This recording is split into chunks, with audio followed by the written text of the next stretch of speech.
nous en arrivons maintenant au débat du jour et nous avons comme invité Babacar Gaye. Il est membre du directoire de l'APR de Benno Bokk Yakaar. Babacar Gaye, bonjour. Bonjour. Voilà, je suis également avec le docteur Abdou Aziz Mbodj. Il est enseignant-chercheur en droit à l'université Alioune Diop de Bambey. Il est coordinateur de Rewmi également à Ndiédiène. Abdou Aziz Mbodj, bonjour. Bonjour Ousmane. Voilà, merci d'avoir répondu à notre invitation. Donc aujourd'hui, on va tout de suite aborder ce débat avec l'actualité du jour. C'est la violence donc qui s'est invitée dans la campagne, avec déjà 3 morts à Tambacounda dans des affrontements entre le PUR, des membres du PUR et ceux de la mouvance présidentielle. Docteur Abdou Aziz Mbodj, est-ce qu'aujourd'hui les gens sont capables de situer les responsabilités à la lumière de ce qu'on a vu avant et pendant cette campagne? Merci Ousmane. Permettez-nous d'abord donc de nous incliner donc sur la mémoire des gens qui ont perdu leur vie, les Sénégalais, les concitoyens sénégalais, et encore de déplorer cette situation donc de violence qui justement même la couleur a été déjà annoncée par les gens du pouvoir malheureusement. Et encore le discours que nous entendons, surtout venant du président, du candidat Macky Sall, donc ne rassure pas. Parce que lui-même a déjà fait, alors donc voilà, déjà situé les responsabilités comme tu le demandes, n'est-ce pas? Il semble dire que oui, c'est les gens du PUR. Alors que non, c'est pas comme ça que se passe justement.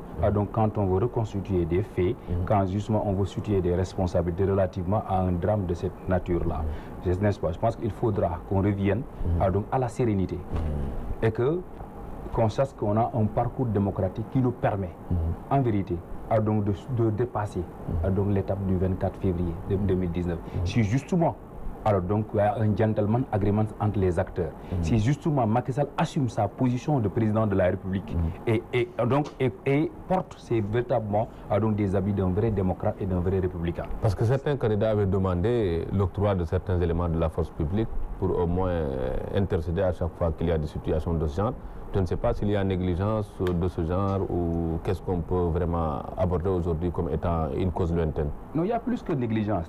Cette proposition vient en tout cas de plusieurs chercheurs. Moi-même, je l'ai proposé dans mon doctorat que les candidats soient, c'est-à-dire qu'on interdit les milices privées et qu'on encadre les candidats par une force publique. Comme on le fait, on envoie des groupes comment dire, un journaliste, un caméraman, je ne sais pas. Alors donc, enrôler des éléments de la force publique également. Il faut envoyer des éléments de la force publique pour permettre justement qu'il y ait de la sécurité, qu'il y ait de la stabilité, pour que les candidats puissent rencontrer dans la paix les populations et que le débat de la campagne soit véritablement un débat programmatique. N'est-ce pas? C'est en vérité donc ce qui est attendu. Mais quand on a un ministre de l'Intérieur incompétent, mais encore très politique, tout le monde a demandé à Macky Sall d'enlever donc ce ministre-là, au moins de faire au moins comme l'exemple d'Abdoulaye Wade en 2012. S'il ne peut pas faire plus. D'accord. Mais lui, il a refusé, il a dit Douma Kodef.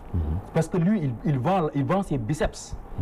Et si c'est dans cette situation justement que nous devons aller aux élections, tout ce qui arrivera est de la responsabilité de Macky Sall et de son ministre de l'Intérieur. D'accord, nous allons y revenir tout à l'heure. Babacar Gaye, parce que sur ce plan également, les gens à chaque fois avaient demandé à ce que les gens prennent tout de suite leurs responsabilités par rapport aux premiers incidents qui avaient quand même émaillé cette campagne électorale. Aujourd'hui, on est arrivé à un drame très regrettable. Sur ce plan, qu'est-ce que vous avez aujourd'hui à dire à tous les acteurs qui sont sur le terrain? Voilà, Ousmane, vous me permettrez d'abord de vous saluer, de saluer mon co-débatteur M. Mbodj, de saluer aussi tous ceux qui travaillent ici, à Walfadjri, et aussi de passer mes condoléances aux familles éplorées. Il ne faut pas oublier que ceux qui sont tombés, parce que j'appelle ça tombés, sont tout simplement des militants de Benno Bokk Yakaar.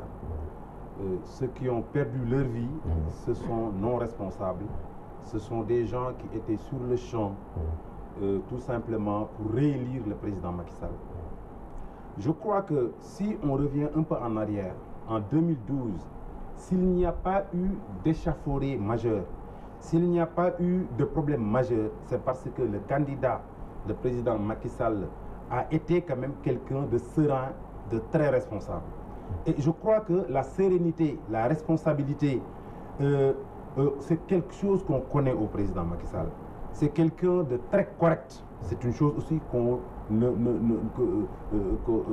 lui enlèvera pas. C'est quelqu'un de correct, de très respectueux des autres. Et c'est le premier à avoir appelé au calme et à la non-violence.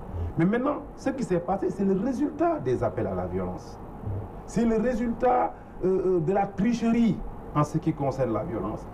Des caravanes ont simulé des attaques, tout simplement pour essayer de mettre sur notre dos ces attaques, ce qui n'était pas vrai. Ce qui s'est passé aussi, je crois que c'est important, il faut rappeler les faits. Parce que les faits aussi, je crois que c'est ça l'essentiel, les faits sont têtus. C'est un de nos responsables à qui on est allé badigeonner le mur, qui s'est offusqué, d'accord. Ces jeunes sont venus pour lui apporter secours parce qu'ils ne voulaient pas de ça. Et il y a eu une poursuite qui a abouti à ça. Et ce qui s'est passé au départ, il faut le reconnaître, c'est que les forces de police étaient là et ont pu disperser les autres. Et les forces de police accompagnent tous les candidats. Il faut le reconnaître. Mais quand les candidats n'ont pas confiance à l'État, quand nous avons des candidats qui n'ont pas confiance à la force publique, quand nous avons des candidats qui pensent qu'on est encore en 2000 ou avant 2000, c'est qu'il y a un problème. Le Sénégal a évolué. Aujourd'hui, ce que le président Macky Sall a de plus, et ce qu'il a compris que ces gens-là ne comprennent pas, c'est que c'est seul le Sénégalais qui vote. C'est seul le Sénégalais qui élit. Et le prochain président ne sortira que des urnes, il faut qu'il le comprenne. Ce n'est pas dans la rue qu'on va se faire élire. Qu'est-ce qu'on peut attendre maintenant comme mesure par rapport à cette situation déjà? Non, je crois que d'abord qu'il faut laisser la justice faire son travail. C'est-à-dire qu'il y a meurtre. C'est ça la réalité. Je ne dirais pas qu'il y a mort d'homme, je dirais qu'il y a meurtre. Donc on va laisser la justice faire son travail. Et je crois que, en fait, comme on dit en Wolof, Djarokov, Dako Djarul, Ngour Djaruko. Djaruko, franchement, je crois qu'on doit un petit peu être plus pondéré. D'accord, être plus mesuré et savoir que c'est seules les urnes qui seront déterminantes en définitive. En définitive. Docteur Abdou Aziz Mbodj, la justice va faire son travail, comme l'a déclaré Ababacar Gaye. Qu'est-ce qu'on peut attendre de cette justice qui va faire son travail? Parce qu'en fait, je pense que des mesures préventives aussi devaient être déjà prises. Ce n'était pas le cas. Aujourd'hui, donc, on est arrivé à ce drame. Qu'est-ce qu'on peut attendre maintenant par rapport aux résultats qu'on espère de la justice? Non, il y a deux choses. Évidemment, il faut que la justice fasse son travail. Mais que la justice fasse son travail dans la sérénité, sans être justement influencé. C'est-à-dire que c'est le président de la République lui-même qui a dit que ce sont ces gens-là. Il a déjà désigné un groupe sans au préalable avoir justement alors donc des informations donc découlant d'une enquête. Moi, le Macky Sall qu'il nous présente, ce n'est pas le Macky Sall que nous avons. Un Macky Sall qui force sur le processus électoral. C'est-à-dire qu'il a tout ce qui était... On avait l'habitude d'avoir un processus électoral donc, comment dire, consensuel, dont la conduite, la détermination des règles de jeu. Tout se passait dans le consensus. Vous voyez une perte de sérénité? Non, Macky a perdu la sérénité. Parce que lui-même, alors donc, il s'est rendu compte que ces manipulations sont en train de retourner contre lui. Justement, vous l'avez entendu dans son discours. Même les gendarmes, alors donc aussi nous présentons donc nos condoléances à leur famille. Il a dit qu'ils n'étaient pas dans mon cortège. Ces gendarmes n'étaient pas, mais c'est des Sénégalais.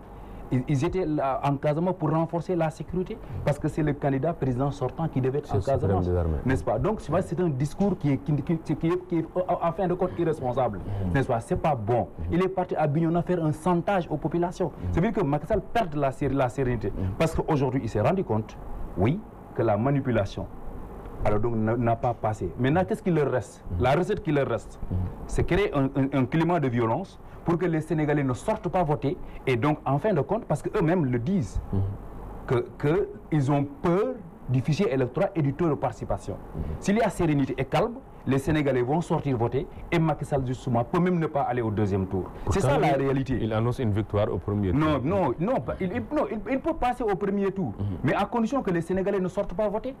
Si c'est 2 millions, moins de 3 millions qui sortent, peut-être que Macky Sall peut avoir au moins cela, n'est-ce pas? C'est-à-dire qu'il veut créer les conditions d'un chaos électoral pour que le jour du 24 février, les Sénégalais ne sortent pas et ne votent pas.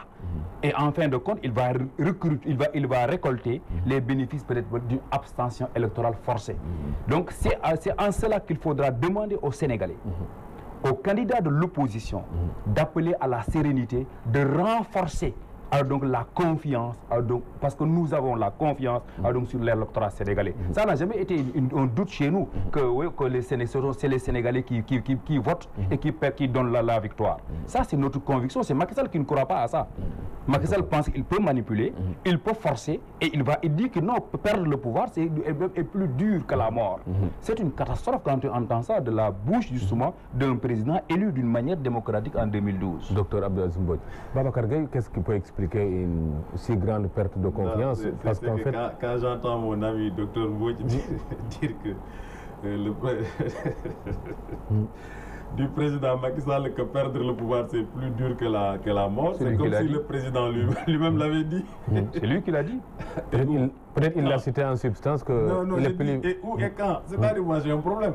Est-ce que vous avez une seule fois entendu le président, depuis que vous le connaissez, dire que perdre le pouvoir c'est plus dur que la mort? Où et quand? C'est-à-dire, voilà une opposition qui divague et qui a mis sa stratégie de campagne sur ce qu'on appelle le fake news, pour ne pas dire inventé. C'est-à-dire, moi je dis au président le 25 septembre... Ils n'ont pas proposé de programme. Le 25 septembre passé, j'ai dit au président, monsieur le président, c'est-à-dire vous êtes en train d'avancer à tue-tête sur vos réalisations. Vous êtes en train de tout faire pour sortir le Sénégal du gouffre dans lequel il se trouve. Mais votre opposition là, c'est pas ça qu'elle regarde. Ce qui intéresse l'opposition sénégalaise en réalité, c'est inventer, c'est créer des histoires qui n'existent pas. L'opposition est dans le rêve et dans l'invention. Je crois que ce sont des gens qu'on devrait tout simplement envoyer au laboratoire. Parce que on dit qu'au Sénégal, les chercheurs cherchent mais ne trouvent pas. Mais la réalité, c'est que si on avait envoyé cette opposition dans les laboratoires, on aurait véritablement trouvé beaucoup de choses, certainement qui sortiraient de l'irréalité et pas de la réalité. Franchement, ce qui me dérange un peu, c'est ce que j'avais dit au président, c'est-à-dire nous avons une opposition qui ne compte que sur un terme que je ne veux pas prononcer, des inventions. Uniquement. C'est-à-dire, au lieu de... Mais au plan de la justice, il a déjà des craintes. Non, écoutez, je dis, même la justice. Mais quand vous leur dites... Moi, je dis à quelqu'un qui est un représentant en celui de l'opposition, je lui ai dit avant-hier, cite-moi tout simplement 5 arguments contre le président Macky Sall. 5 arguments qui font que vous ne voterez pas pour le président Macky Sall. Il n'a pas pu en citer 2. Il y en a 1000. Il m'a dit, la justice, oui, la bonne gouvernance. Je dis, j'ai des problèmes. C'est-à-dire, quand on parle de justice, on parle de faits. Et malheureusement, ces gens-là, ils nous parlent de justice, ils ne parlent jamais de faits. Pose-moi la question. Ils ne parlent jamais de faits. Quels sont les faits dans ce qu'ils disent? 2 personnes. La première, tout le peuple sénégalais avait réclamé quand même des poursuites contre lui. Quelqu'un m'a dit dans un plateau, oui, Macky Sall a pris le pouvoir, le lendemain il l'a emprisonné. Mais c'était faux. Il y a eu 1 an d'enquête, d'accord, de l'accession du président Macky Sall au pouvoir en mars, tout simplement du 2 février où il a été arrêté. Tout simplement parce qu'il a essayé de narguer la justice en envoyant contre un rapport de 2000 pages, tout simplement un papier bidon et chiffon. C'est ça la réalité. Maintenant, quand on parle de justice, je dis les textes au Sénégal sont les meilleurs textes au monde. Maintenant, il suffit et il s'agit maintenant de mettre un doute sur la crédibilité de la personnalité de ceux qui incarnent la justice aujourd'hui. Est-ce que ces gens-là qui appartiennent à nos familles, qui appartiennent à notre administration, qui ont été aux mêmes écoles que nous, est-ce que ces gens-là manquent de crédibilité que nous connaissons, avec qui nous vivons? C'est ça la question qu'il faut se poser. Maintenant, une personne qui n'a pas eu un verdict favorable à sa cause, forcément, il se plaint contre le choix qui a été donné, le choix du juge. Ça, c'est normal. Mais franchement, cette opposition devrait chercher. Le président Macky Sall l'a dit hier. Il a dit hier, tous ceux qui se mettent à me critiquer, à crier, à dire et à dire comme on dit, mais tout cela, la réalité, c'est que quand ils viendront, qu'est-ce qu'ils peuvent proposer de mieux que ce que je fais? C'est ce que je vais demander au docteur. Ils ne font que critiquer. Jamais rien de mieux. Jamais rien de mieux. Docteur Abdoulaye, et d'ailleurs, pour terminer, le propre candidat, en 2012, quand j'ai parlé dans la place de volontariat agricole, je l'ai vu le reprendre dans son programme. Ça veut dire que ce sont des gens qui n'ont même pas véritablement de stratégie et ils ne s'assoient pas pour réfléchir réellement sur qu'est-ce qu'il faut faire, qu'est-ce qu'il faut proposer au Sénégal. Le président Macky Sall, entre 2004 et 2008, a eu tout simplement à tracer un chemin en tant que Premier ministre. Quand il est revenu au pouvoir en tant que président de la République, il est en train de continuer ce qu'il avait commencé. Et Inch'Allah qu'il va poursuivre jusqu'en 2024. Babacar Gueye, docteur Abdoulaye, merci beaucoup. Parce qu'il a dit qu'il n'y a pas d'argument qui peut militer en défaveur du candidat Macky Sall. Et vous dites qu'il y en a mille aujourd'hui. Bon, il y en a en pagaille. Alors, la première préoccupation, c'est que Macky Sall n'est pas un exemple à donner à notre jeunesse. Parce qu'il ne respecte pas ses engagements. N'est-ce pas? Il y en a 1000 engagements à donc à l'issue desquels il s'est dédié complètement. Le mandat, la Cour constitutionnelle, il n'aimerait pas, alors donc voilà, il n'aimerait pas par décret, alors donc son frère, il va faire un gouvernement de 25 ministres. Il y en a en pagaille. Un argument contre pas pertinent. S'il vous plaît, il y en a en pagaille. Il faut commencer à lister, hein, alors, il y en a 10 000. Non, j'aimerais bien qu'il liste. Non, mais peut-être qu'il a cité un exemple, il en a 4 déjà. Non, il en a un seulement. Bonne gouvernance. Nous n'avons pas 1000 minutes. C'est vous qui l'appelez comme ça. J'ai dit, il ne respecte pas ses engagements. Alors donc au Sénégal, nous, on a une culture d'hommes d'honneur. Des gens, même s'ils doivent mourir, s'ils doivent perdre. Idrissa Seck a dit, quelqu'un lui a demandé, un journaliste, mais qu'est-ce qu'il faut pour que le peuple ait confiance aux acteurs politiques? Il a dit, il faut qu'on leur dise la vérité. Il faut qu'on arrête de les mentir. Voilà, c'est venir dire, oh, je vais faire 25 ministres, à l'épreuve du pouvoir, tu élargis ton gouvernement, même tu te perds sur le nombre. Parce que devant Erdogan lui a posé la question, il a cherché, il ne sait pas, il a dit non, tout juste 39, il a dit non, tu as grossi là, hein, n'est-ce pas? Voilà la situation. Il faut que les acteurs politiques disent la vérité au peuple, n'est-ce pas? Et arrêtent justement de manipuler. Alors, il existe aussi de votre part la proposition d'un certain nombre de programmes, parce qu'il dit que l'opposition n'a pas de programme. Non, on a le programme le plus éloquent. Le plus éloquent maintenant par rapport justement aux raisons pour lesquelles il ne faut pas voter pour Macky Sall, c'est justement l'insuffisance de ses réalisations. N'est-ce pas? Macky Sall, on ne peut pas nous compter à un seul hôpital qu'il a ouvert. Il avait alors dit qu'il va ouvrir l'hôpital niveau 3 donc de Kaffrine, de Touba, de Kédougou. Mais ces hôpitaux, il est révélé que même l'argent a été détourné. Voilà la situation. Macky Sall n'a conçu aucune nouvelle université. Les universités qui sont là, qui manquent d'infrastructures. On a vu à Thiès les étudiants alors donc voilà manger pour assurer même leur restauration. Partout c'est des difficultés parce que ces universités, c'est Abdoulaye qui les avait commencées. Macky Sall n'a rien fait. N'est-ce pas? Ce qu'il a pu faire, c'est envoyer les étudiants sénégalais dans le privé et refuse de payer. Voilà ce que Macky Sall a pu faire. Maintenant, le reste, il nous envoie là, il nous dépose à la France. Tout ce que nous mobilisons en termes de ressources, Macky Sall les donne à la France parce que les projets, et souvent les réalisations, donc, il les donne au patronat français. Maintenant, notre secteur privé est là, a donc démobilisé, a donc sans ressources, et naturellement ça impacte sur la politique de l'emploi. C'est la raison pour laquelle le chômage est là. Voilà ce que nous vivons. Il y a énormément de problèmes dans la santé, dans l'éducation, dans l'agriculture, partout que des difficultés. Macky Sall, oui, a échoué. Il a un bilan négatif. N'est-ce pas? Maintenant, il nous parle par rapport au programme. Nous au Rewmi d'abord, nous sommes la formation politique qui s'est très tôt lancée dans un programme inclusif. On l'a commencé le 14-15 avril. Vous vous rappelez du séminaire de Sali? On s'est enfermé, on a produit les premières bases du programme. Que le candidat Idrissa Seck, parce que nous, on le savait. Parce que pour nous, il faut alors donc, au Sénégal poser donc, une campagne autour d'un débat programmatique. On a un programme excellent, tellement éloquent, construit d'une manière inclusive et qui prend en compte tous les secteurs du pays. Il s'est intéressé à notre programme et il s'est à un point. Non, ce que nous voulons mettre le pays au travail. Vous prenez tout ce qui est bon et vous rejetez tout ce qui est bon. Non, nous voulons mettre le pays au travail. Voilà ce que justement que nous proposons. L'autre programme est le programme le plus éloquent. 1000 fois à donc nous écouter 1000 fois que le PS. Macky Sall nous dit que parce qu'il est conscient de sa défaite. Il a dit à Ziguinchor, ces gens, lui-même le répète, s'ils viennent, qu'est-ce qu'ils vont faire? Heureusement qu'il est conscient de sa défaite. Maintenant, non, en 2024. Non, c'est toi qui le dis, parce que lui, il est conscient de sa défaite. Il dit que ces gens-là qui veulent me remplacer, s'ils viennent, qu'est-ce qu'ils vont faire? Nous, ce que nous avons fait, on a un programme prêt. Un programme évolué en argent. Babacar Gaye, vous savez, moi, je ne souhaite que le meilleur pour son leader, parce que vraiment, j'aimerais bien qu'il soit bien conservé pour 2024, franchement. Et qu'il prenne son mal en patience. Mais il faut qu'on se rappelle aussi que c'est son leader en 2012, quand il a voulu encore récupérer Thiès, qui disait que désormais je ne bougerai plus du Sénégal, je resterai pour gérer ma mairie. Vrai ou faux? On ne l'a plus revu. Donc toujours comme ça. Quelqu'un qui n'est pas capable pendant 12 ans de rester et de gérer sa mairie. Quelqu'un qui n'a pas été capable de mettre une seule petite route à Thiès.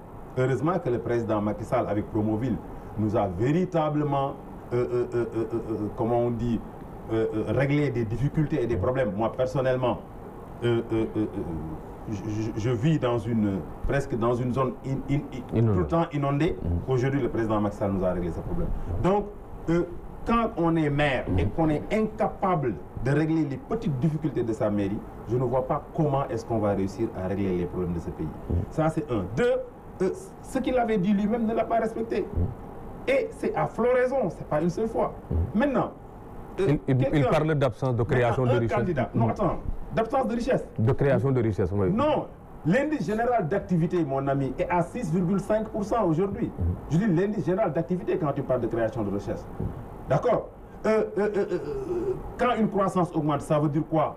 Ça veut dire qu'il y a des pas qui ont été faits de manière conséquente. Et ça, toutes les institutions l'ont reconnu.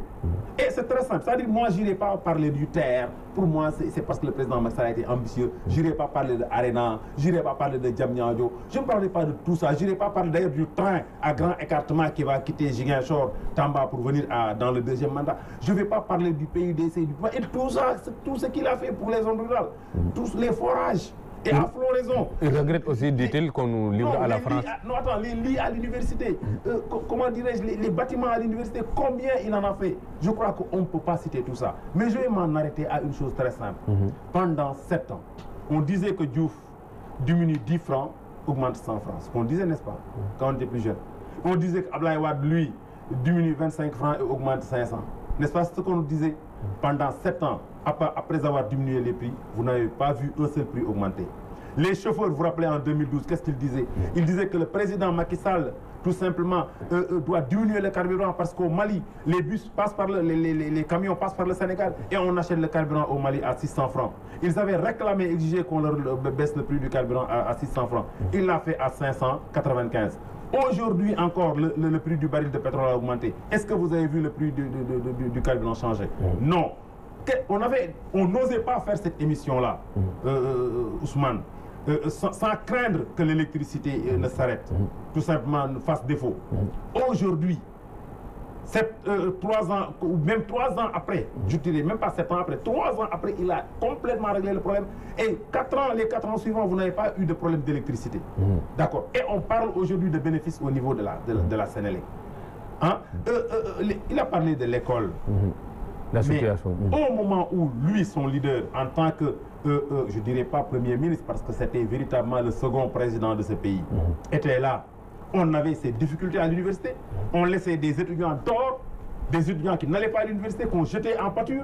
Le président Macky Sall a choisi de ne pas les jeter en pâture, de les mettre dans des établissements. Effectivement, quand un État met des étudiants dans des écoles, un État paye tout simplement après exécution du service. Et effectivement, ça a tardé un peu. Les écoles ont tardé un peu à rentrer dans leur fonds. Mais aujourd'hui, on ne les voit plus râler. On voit qu'ils ont repris les étudiants parce que tout simplement, cela est en train d'être fait. Donc franchement, quelqu'un qui trouve des solutions à ce point, non, je dis mieux, quelqu'un qui a l'idée de trouver une mère dans le quartier, qui n'a pas les capacités de vendre du tchaf, qui n'a personne pour lui prêter 5 000 francs, pour tout simplement commencer à vendre son beignet. Quelqu'un qui a l'idée de donner à cette personne 100 000 francs pour qu'il puisse mener une activité et pouvoir permettre à son enfant d'aller à l'école. Et eux, ils disent que nous allons supprimer ça parce que ça appauvrit, parce que ça veut dire... Et aujourd'hui, ils étaient justifiés en disant non, nous n'allons pas supprimer, on va créer le salaire familial. Le salaire familial. Il va expliquer, il va nous expliquer. Le président Idrissa Seck n'a jamais dit qu'il va supprimer les bourses de sécurité familiale. Il ne l'a jamais dit. Si, Vous ne pouvez pas apporter la preuve. Il a dit les bourses de sécurité, je vais maintenir les bourses de sécurité familiale, mais, je vais faire mieux. Salaire familial, n'est-ce pas? Je propose les salaires familiales. Non, ça c'est après. N'est-ce pas? Alors, donc, je dis bien, c'est-à-dire que moi, depuis que je suis avec le président, je ne l'ai jamais entendu, n'est-ce pas? Nous pensons évidemment que ce n'est pas valorisant. Et puis, c'est-à-dire, ce projet de bourse de sécurité familiale est déjà détourné. Parce que ce n'était pas ça l'objectif. L'objectif, c'était un plan de sortie de la pauvreté. C'est-à-dire, c'était pour combattre la vulnérabilité extrême. C'est-à-dire que pour 3 ans, on devait enrôler des gens, les donner une bourse de sécurité familiale, les accompagner par une activité génératrice de revenus, et maintenant, au bout de 3 ans, justement, on enrôle d'autres. Parce qu'eux, alors donc, vont avoir une certaine capacité de production. Mais finalement, il y a des gens qui sont dans les bourses depuis 5 ans, 6 ans. Parce que finalement, on veut en faire un grenier électoral. On a complètement détourné la destination de ces bourses-là. C'est ça la réalité. Maintenant, il faudra... Donc il y a toujours ces inégalités sociales qu'on veut éradiquer. Non, tous les jours, c'est que les premiers qui ont été enrôlés. Parce que l'objectif était de lutter contre la pauvreté. Ils ne sont pas sortis et tous les ans, on enrôle d'autres. C'est vrai que oui, la pauvreté est endémique et le gouvernement fait un aveu relativement à ça. C'est-à-dire que quel est le résultat de ces bourses-là? N'est-ce pas? Parce que ce qu'il fallait, l'accompagnement, ils l'ont retiré. C'est ça la réalité. Il fallait accompagner les gens en termes de capacité de production. Ils ont refusé de le faire parce qu'ils veulent les maintenir dans la précarité. Nous voulons être décisifs. Il a parlé de Idrissa à Thiès. Idrissa, aujourd'hui, pourquoi? Quel est le pacte de confiance qui le lie aux Thiessois? Parce que les Thiessois ont la reconnaissance que lorsqu'il a été aux affaires, il a été décisif dans la cité du rail. Aujourd'hui, les chantiers de Thiès qui ont été bloqués, c'est Macky Sall, son remplaçant à la primature, qui les avait bloqués. C'est ça la réalité, sans être dans la démagogie. Et ça, les Thiessois le savent et ne pardonnent pas Macky Sall relativement à ça. Maintenant que Promoville vienne, etc., est en train de faire, parce qu'il fallait d'abord, les chantiers sont bloqués pendant plus de 15 ans. C'est après l'année dernière que Macky Sall est venu dire non, on va achever les chantiers. Les Thiessois devaient sortir le chercher par des bateaux. C'est ça en vérité là. Donc Babacar Gaye, c'est la recherche du gain politique à la place donc d'un patriotisme qui devait accompagner ces projets. Je crois qu'il pouvait choisir de ne pas le faire. N'est-ce pas? S'il a choisi de le faire, c'est parce qu'il a un grand cœur. Il faut le prendre comme ça. Le président Macky Sall sait d'où il vient, de quelle famille il vient. Il comprend que des gens sont encore dans ces souffrances. Vous savez, je vais vous raconter une petite anecdote qui a fait qu'aujourd'hui je suis avec le président Macky Sall. Je connais son leader, on est de Thiès. Si je le connais, je sais que je le connais. Pourquoi je suis avec le président Macky Sall? En tant que Premier ministre, il m'a reçu.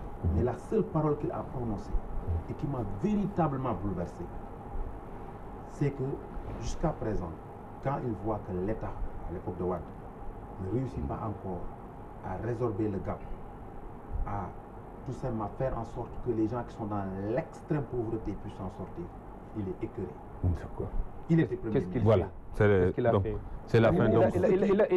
Il n'a rien fait. Mais vous-même, vous ne pouvez pas citer ce que le président Macky Sall a fait.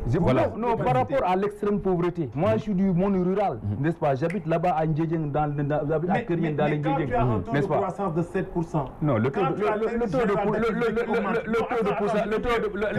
est extraverti. L'inflation qui baisse à moins 1%.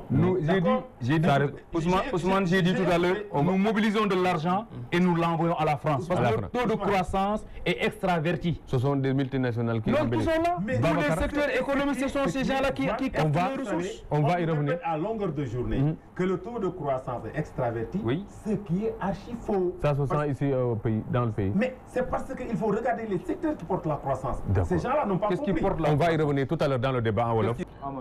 mbokk yi ñu leen di gërëm di leen sant di rafet seen ak rajo télévision Walfadjri gërëm nañu baax équipe journal télévisé bi ak ñoom Penda Diallo Gueye Fatou Diouf Faye Seydina Omar Ba ak Cheikh Tidiane Gomis ñu dikkee leen seen ñaareelu pàcc magazine bi nga xam ne ñu ngi koy consacré débat bi nag bi yoon ñu jagleel ko wàllu wolof bi nga xam ne ma samay invité tey ñooy Ababacar Gueye bokk ci directoire bu Benno Bokk Yaakaar Ababacar Gueye maa ngi lay nuyu. merci Ousmane maa ngi lay fay. jërëjëf communication di nuyu aussi sama naataango. di docteur Abdou Aziz Mbodj. docteur Abdou Aziz Mbodj nekk enseignant chercheur donc yore communication bu réew mi ci campagne électorale nekk ci coalition nekk ci commission communication bi. commission communication. ñoom Thierno Bogo ñoom Abdourahmane ñu ngi foofu. jërëjëf kon maa ngi lay nuyu yow itam.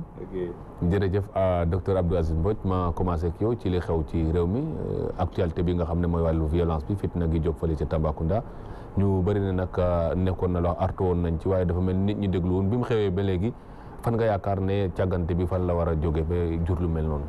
ñu ngi lay nuyu Ousmane. di la remercier aussi ci invitation bi di nuyu suñu co-débatteur donc suñu grand Babacar. alors donc di nuyu Sénégalais yi nga xamante ni ñu ngi ñuy seetaan. waaw violence bi déjà waxoon nañ ci artu woon nañu tamit comme ñeneen ñi ñu artoo. parce que aussi si ñi ñëwoon nañ léegi nag li ñu defagum mooy ñaawlu li nga xamante ni am na masawu suñu mbokk Sénégalais yi nga xamante ne ni seen i njaboot. alors donc ñoo ci dem fi leen jàll te naan nag lii moom waratu fi am na fi yem évidemment waxoon nañ ne lii ñëw nga xamante ne ci nguur gi la jóge woon waxoon nañ ne lii bu yeggee du baax lépp lu fi am ci xeetu violence Macky Sall ak waa këram te nag niroowuñ ci ñoo nga xamante ne ni donc nar nañ ko sax dakkal ñoom ñooy joué ci registre boobu ñoom ñoo bëgg a créer violence parce que chaos électoral moo leen arrangé comme niñ ko jéemoon ci législative yi xam ne bañ ko defee déjà mënuñu woon am 50% teewoon na leen te nag historiquement ci histoire du Sénégal présidentielle moom mos a ëpp toujours participation élection législative. kon wóolootuñ seen bopp. ñoom Macky Sall wóolootul boppam waa këram wóolootuñ seen bopp. ministère de l'intérieur dafa far. moom toppatawul moo yore sécurité. askan bi ak suñu alal mais talul ñu. mu ngi tal fan la Macky Sall gagné parce que loolu wax na ko. d'accord donc loolu mooy li nga xamante ne moo tax affaire bi am. Babacar Gueye parce que ci fan woowu gis nañ candidat yi waxoon ne buñ leen mënoon jagleel ay takk der wala ñu leen di gunge ci wàllu sécurité seen kaaraange. tey jii bi li xewee itam ndax nekkul lu imposé wu tey ñu war ko xalaat. waaw Ousmane di nuyu Sénégalais yi nga xam ni ñoo ngi jàkkaarloog tey seen télé di ñu seetaan. di nuyu tamit ñëpp ñi nga xam ni tey dogu nañ ba pare delloo président Macky Sall ci bopp réew mi ndax mu continuer di jaamu seeni soxla. li xew yaakaar naa ni foog ñu masawu ci njaboot yi nga xam ni tey tiis gi ñoom la daal. ndax metti na trop ñu fekk sa doom ci buntu këram parce que sorewul seen benn papa bi nga xam ni dañoo ñëw bind ci miiram te waruñ fa woon bind mu génn du wax ñu génn di ko jàppale ci ñaxtoom bi ñu fekk leen fa boom leen ndax mbir mi du génn àdduna rek jëm ci ay nit ñu boom la donc ñoo ngi leen di masawu ñoo ngi leen di jaal ñoo ngi leen di ñaanal itam yàlla xare leen ci àjjana yi gën a kawe ndax nekkuñ woon ci lu bon. li ñu nekkoon mooy taxaw ki ñu bëgg mooy taxaw aussi seen waajur wi nga xam ni tey am nañu lu ñu def ci miiram te neexu ko woon donc ñooñu xale yu baax lañ ña ko def nag ñoo ngi ñaan yàlla di ñaan aussi ñi nga xam ni tey ñoo yor wàllum yoon ñu taxawaay bu mat mais lii nag Ousmane du lu bette ndax gis nga ni boobu ba léegi am na ay tappale yu xew ci réew mi ku ci nekk di jéem a wane ni man kat dañ maa tooñ dañoo laal samay mbir tappale yooyu nag tey moo jur lii ak woote gi nga xam ne ñoo ngi koy woote ci musiba woote gi nga xam ne ñoo ngi koy woote ci aw ay yow mii déglu naa la ba tàyyi ci sa ay rubrique ngay ñaax sénégalais ñu am fulla gu toll ne bañ a wuyu homme politique yi ci woote googu ñuy woote ci ak ñaawteef ak mbonteef ak ay yàq kay toj dégg naa la ba sonn nga koy wax dégg naa aussi ñeneen ci yeneen plateau télé ñu koy def nga xam ni kon lii ñu bari séentu woon nañ ko mais ñu fàttali ni suñu ay ñoñ la ñu boom suñu ay ñoñ la ñu lor donc ñun li ñu def mooy déggal président Macky Sall ndax nee na bu ñu topp gaa yi ndax gaa yi comme xam nañ ni ñàkk nañ te nag mosuñoo gëm ndax dafa am ñi nga xam ne mosuñoo gëm ni sénégalais yi am nañu mat gu toll ne am nañu xel mu toll ne bu bis ba jotee ñu tànn ka ñuy tànn dem te di nelaw gëmuñ ko 2012 gëmuñ ko woon président Macky Sall mi ko gëmoon tey sénégalais yi wan nañ ko ni yow mi am yar yow mi teey ni ko sëñ Sidi Motar waxee woon ku yaru di nga yor ku teey di nga tekki xam nga wax jooju dafa rëy. te daf ko waxoon président Macky Sall 2012. ñaax ko ci yoon wi mu nekkoon. njub ga teey ga mu nekk ca ak bañ violence. te loolu la nekk ba tey. jàpp naan donc ñun ñi ñàkk ñoom dañoo war a massawu. waruñu continuer di tegal ay ndëgg sërëxëg di ñu ŋàññeeka di ñu ŋóobe ndax loolu moo am tey li ñu war a def mooy massawuñu ci ñàkk gi ñu ñàkk wala ñu ñuy ŋóobe parce que docteur Abdou Aziz Mbodj gis nañ ne violence boobu juddu na tey waaye fekk na fi itam yeneen yoo xamante ne dañ ko doon sànniwante gis nañ itam ne taamala dugg na ci ba ay accident jël na fi ay bakkan ci côté boobu yëpp nga xam ne tey taxaw nañu ndax gis nga fi tey yenn argument yoo xamante ne war naa mën a tax askan wi taxawaat ne li fi nekkoon dañ bëgg wala yéen am ngeen confiance ci li ngeen yor tey parce que boo gisee tey ci tendance yi ñu nekk ku ci nekk da nga jàpp ne camp bi nga jàkkaarlool moo gën a am tiitaange ci mbir mi. waaw ndax xam nga tey li ñuy wax rek mooy que amuñ benn raison tey jamono ji tey maanaam renouveler Macky Sall confiance am ba joxaat ko nguur gi loolu moo amul benn raison boo xam ne war na ko mën alors li am mooy que bilan moo doyul wala bilan doyul te matewu ko ba ci lii am mooy violence bii parce que ci kanam la jóge gis nañ mu créé ay marron xam ma du feu dem na fi Fatick di kar même ay mag naan leen kenn du manifester son mécontentement loolu gis nañ ko ñu wàccee ci benn car boo xamante ni ci aussi ci nguur gi la bokk ni maanaam violence bi moom mooy sacrifier ñooñu ñu ngi leen nee nañ ñu ngi leen di masaw ñu ngi jaale seen mbokk te naan leen nag nañ ubbi seen bët bañ Macky Sall sacrifier leen pour justement bugg a mooy ci nguur gi parce que dafa bugg a forcer pour toogaat marron du feu Mame Mbaye Niang moom moo ne moom pare na moom moo ko fi wone ministre de la jeunesse feelu ko donc ñoom ñooy li nga xam ne ñoom ñooy germe violence yi ñoom la mais seen président Macky Sall di ko encourager parce que président Macky Sall moom moo leen il n'est pas question que ñu ñàkk nguur gi donc ils sont prêts donc parce que violence bi ci seen tactique électorale la bokk créer violence su boobaa yoon Sénégalais duñ génn wote su boobaa yoon xanaa dina def liggéeyam yoon ñu ngi xaar mu def liggéeyam parce que aussi justice moom mun a trancher loolu mais boo dégloo président Macky Sall ak même suma co-débatteur donc jàpp enquête uñ donc am na ñun déjà ñun incriminé wane leen ñoom la te ñun liñ dégg ci presse bi ak liñ dajale information donc loolu dina weddi loolu donc balaa ngay jël alors donc nit accusé ne diw la benn groupe bële la joxoñ leen parce que faruñ ak yéen président en tant que président de la République li nga war a def mooy que nga masawul kenn même gendarme yi ñu ngi leen di jaale bi ñu gaañoo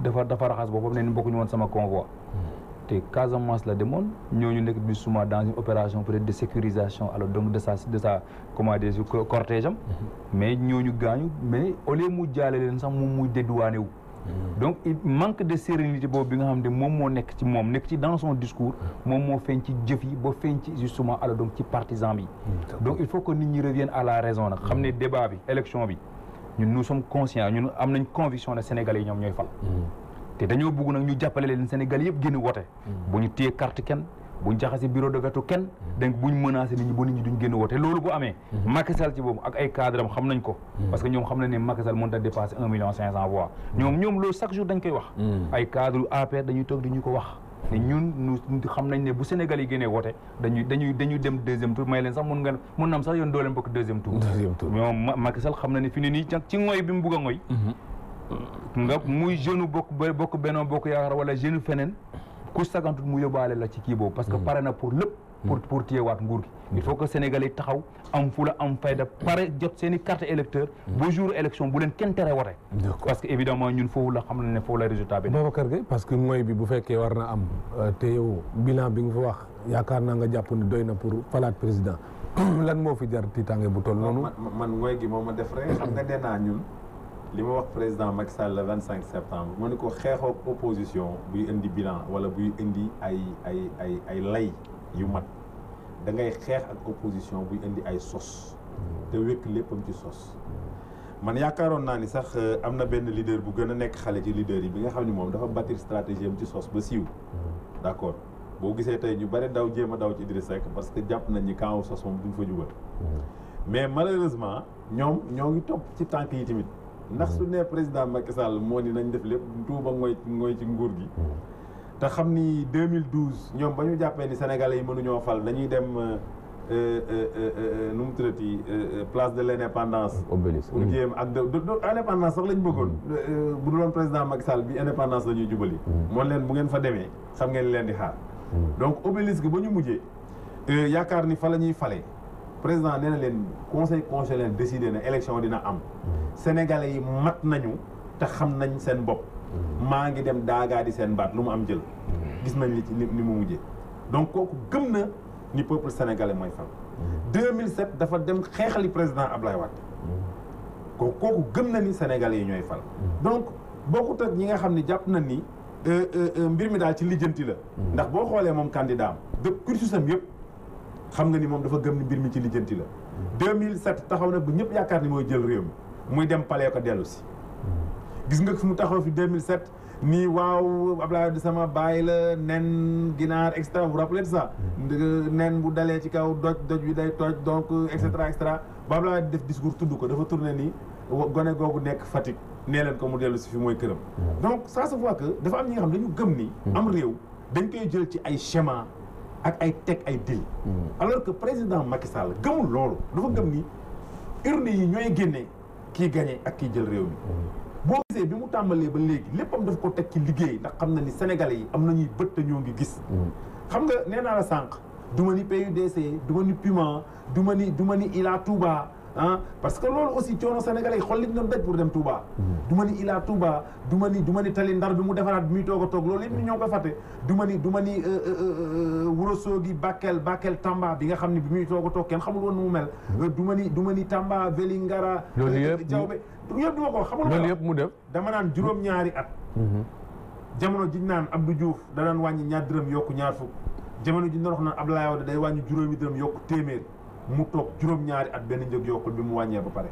jamono ji chauffeur yi doon jooy naan ñun kat Mali la kaaru Mali yi xam nga ñun suñu chauffeur Mali lañ daan jëndee carburant léegi ñëpp fi la ñuy jëndee Sénégal ndax 595 la jël au moins ça coûte 600 francs ailleurs te boobu ba léegi pétrole bi yokku na dégg gisoo ko mu yokk jamono ji nga xam ni tey dafa wane clarté ah wane transparence ci bépp doxalin ah jamono jooju wax dëgg yàlla moom lenn dong la yaakaar mooy ko sénégalais yi tëg loolu seen bët te xam ni moom mii mooy waajal parce que foofu docteur Abdou Aziz Mbodj kii wax na ko Babacar Gueye bi muy énumérer ay bilan ak yëpp teg na ko mais bàyyi jooju mu wax ci Idrissa Seck nga xamante ne wax na seen jaar-jaar ñëwaat na ci réew mi am lu mu jiiñ Macky Sall ci wàllu koppar ci fan woowu aussi ban taxawaay ngeen ci am ndax lu nit xel mën a nangu la ci alalam jëm wax ne mosu ko may non loolu président Idi waxoon na ko déjà président Idrissa sax ba muy dem 2012 ne woon na 7 milliards yooyu président Idrissa soulevé na ko ay yoon mooy c'est 7 milliards wax Taïwan xaw ma donc loolu président Idrissa wax na ko ay yoon donc Macky Sall ut na ay lay pour kii mais xam nañ ne loolu ça pose problème comment moom fan la mën a gagner 8 milliards donc il semble être enrichi illicitement comme ni mu def Kané Wade moom noonu lañ ko war a def parce que dafa am loi buy xeex enrichissement illicite donc Macky Sall il s'est enrichi illicitement parce que mënu ko justifier Macky Sall mënut a justifier ne li mu gagné da ko gagné illicitement c'est pas possible alors donc leneen li muy wax ci président Idi mooy que président Idrissa li mu ñu wax mooy que man compétition laa gëm ak gagné mosuñ ko gis mu dem ci bureau de vote forcé voter sans carte électeur loolu Macky Sall kan moo ko fi def Macky Sall moo ko fi def dem forcé dóor ña fa nekk dem voter par la force donc Macky Sall moo nekk un homme de violence biceps sam la yor alors donc di ko jaay te jàpp na ne élection yi bi mu ñëwee def forcé pour def refonte parce que dafa bugg am fichier bu ko jot fichier bi dafa explosé nag bugg a yëg 7 millions loolu moom moo leen jomal donc te Sénégalais yi nag ak nu mu mën di demee dañ génn voter ñun notre conviction mooy que yeneen yi ay 2007 li fi am ak 2012 li fi am yëpp man président Idrissa ñëpp xam nañ ne ba muy dem foofu wax na ko donc ay kilifa ñoom ñoo ko yóbbu parce que aussi am kilifteef wala di déglu justement mag ñi ñu am solo la moo gën njiit mu nga xamante ne nii maanaam da ngay jël benn citoyen sénégalais tëj ko ñëpp ñaan la nga bañ ba benn puissant étranger moom moo ñëw def loola nga def benn deal bu kenn xamul lan moo ne ci gannaaw donc nga doog ko libérer loolu c'est la réalité donc parce que Macky Sall nawloowul ñun suñu njiit yi ne fii donc suñu autorité religieuse yi ak suñu autorité traditionnelle yi déggalul leen donc faalewul leen c'est ça la réalité donc Macky Sall ne peut pas mënuñu jaay un bilan bi nga xamante moom moo tax ñu war ko nee naa la Macky Sall premièrement du exemple bu ñu war a présenter à la jeunesse sénégalaise parce que ñun suñu réew dañ ñu yar ci jikko yi nga xamante ne maanaam lu ñu wax dañ koy def coloré ak déggu Macky Sall amul coloré dëgguwut la preuve mooy que engagement yi mu fi jël yu rafetoon yi mu fi def yëpp 2012 yëpp da ko sànni ni mooy dinaa def mandat 5 ans dinaa def gouvernement 25 ministres dinaa def cour constitutionnel lu ne donc wax na ko dara ki aussi léegi mu ñëw engagé wu ne dinaa def 500 000 emplois gis naa ñuy bind naan ay 400 amuñ dara day le chômage là tey la gën a rey xale yi parce que suñu secteur économique u pays bi la Macky jël ubbi waa bitim réew fu mu drombee tubaab bi ñu ne ko kaay signé mu signé dugal ñu ci ay contrats yu compliqués yoo nga xamante ni dinañ fay ba bugg a dee parce que l' essentiel du projet Macky Sall bépp projet bu mu fi def ay système Exim Banque la ñoom ñoo lay lebal xaalis mais ñoom ñoo ñu indi seen i entreprise réalisée suñu entreprise toog di xool wala bu ñu leen jëlee peut-être ay sous-traitance ñu mos tuuti loolu moom moo fi nekk te finalement non seulement dañu dajale xaalis ñu yóbbu ko bitim réew mais encore suñu secteur suñu jeunesse bi duñ ci am liggéey donc voilà li nga xamante ne ñun loolu moom moo tax Sénégal yëpp war a jóg Sénégal yëpp ñoo war a jóg dindi fi Macky Sall Babacar parce que ci loolu nga xam ne seen programme yi yaakaar mënoon na ci am yoonu yokkute ngeen waxoon seen coalition Benno Bokk Yaakaar plan Sénégal émergent loolu yëpp boo ko dajalee mu ànd ak yi nga xamante ne docteur Abdou Aziz mu ngi koy souligner contradiction boobu aussi. non amul contradiction xam nga programme mooy li ma yaakaar ni moom laay def su ma toogee. plan mooy li ma war a def. xam nga c'est deux choses différentes. boo nee am naa programme présent naa leen bañ jox la mu réew. dootoo yor programme plan ngay yor. moo tax yoratul programme plan la yor. te plan bi mu yor itam yaakaar naa plan gënu ko xam nga lu tax. plan bi nga xam ni da ngay xalaat d'abord ñi nga xam ni ñoo gën a néew doole ci réew mi plan ba nga xam ni la muy jéem mooy teggi coono Sénégalais yi plan ba nga xam ni aussi lam cay yokk mooy dinaa fexe ba Sénégal àgg niveau bu mu àggul woon plan boobu plan gënu ko plan boobu loolu lépp la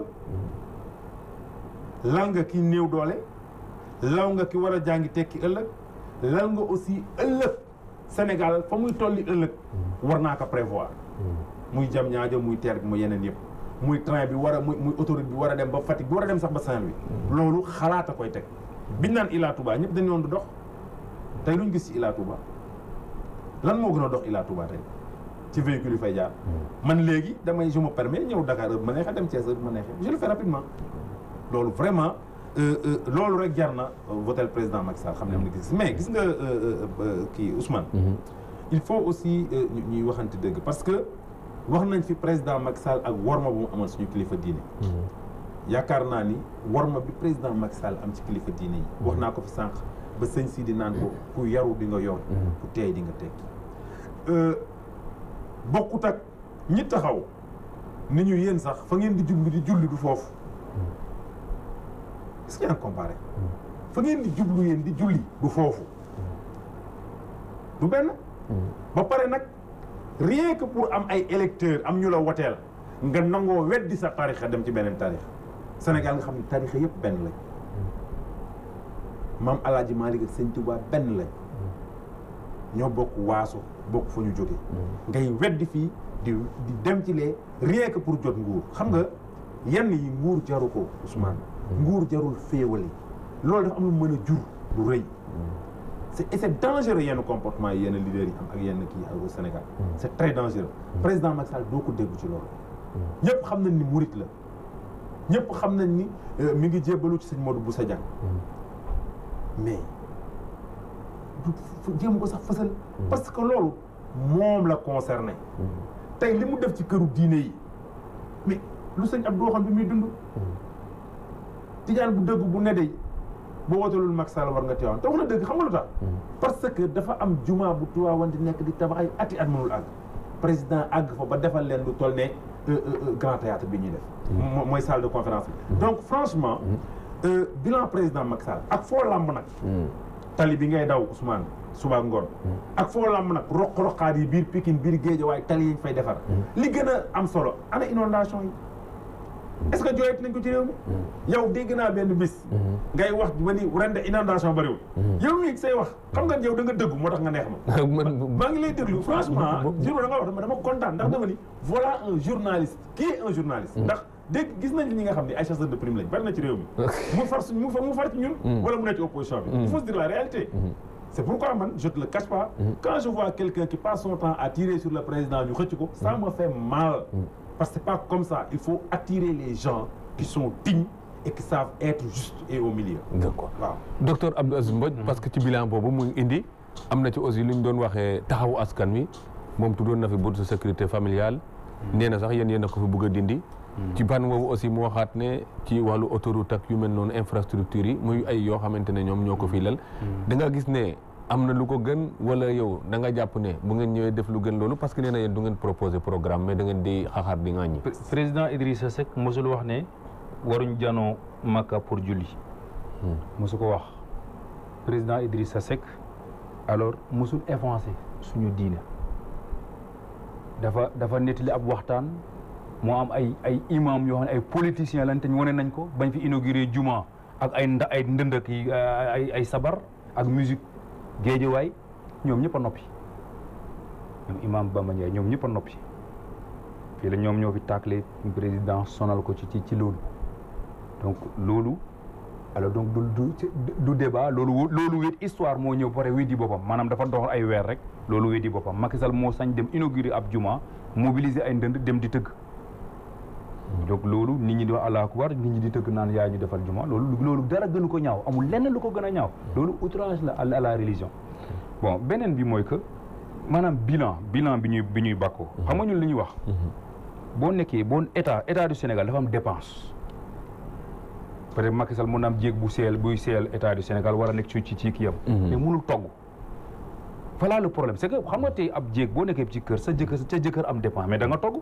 mais léeg-léeg da ngay togg li ngay togg dugg yi léeg-léeg sa xaritu jëkkër sax duñu bëgg a ñëw parce que ñu xam ne ndaw si mënul togg Macky Sall dafa mënul c'est pas parce que Sénégal amul moyen le Sénégal a des ressources am nañ xaalis moo tax ambition bi yem jam ñaajo c'est-à-dire que Macky Sall il ne fait pas bouger yëngalul réew mi maanaam del Sénégal lënkale ko ba Sénégal yi liggéey deful dara secteur primaire le secteur secondaire amul benn kii secteur primaire dara la fa defut parce que fa la ko bay en l'état donc encore on a les mêmes problème yi ñu doon am problème mu jaay gerte lan la fa def problème mu jaay gerte lañ fa am intrants agricoles yi dañ koy détourner ay gros producteurs lañ koy jox le ministre de l'agriculture là il donne que des titres de faux chiffres doon ko def day nax Macky Sall parce que la réalité Macky Sall bu demee ci àll bi dem visite du gis man sama nijaay ne foofu ak sama papa yi nga ñoom ñooy béy day dem opérateur ñoom ñooy organiser le voyage dans le monde rural donc il rencontre que nit ñi nga xamante ni lu leen neex la ñuy wax d'accord loolu c'est téléguidé